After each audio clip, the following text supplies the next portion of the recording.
వేషాలు వెయ్యవు కదా? అయ్యో, అలా ఏం చెయ్యను నాన్నగారు. ఇవి దారిలో తిను, ఆ ఎలుకకు మొత్తం పెట్టకు. సరే అమ్మా. అల్లుడు, నిన్ను ఇబ్బంది పెట్టిన వాళ్ళ లిస్ట్ రెడీ చెయ్యి, చెప్తా. పర్లేదు మామయ్య, నేను చూసుకుంటాను.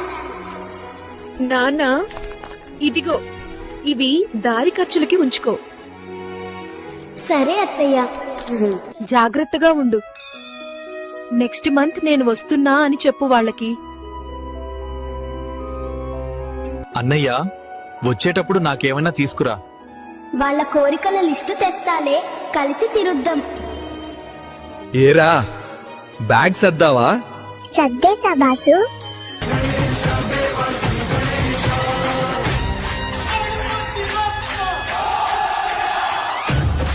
వచ్చేస్తున్నా ఫ్రెండ్స్, ఇక 11 రోజులు గుమ్మేద్దాం.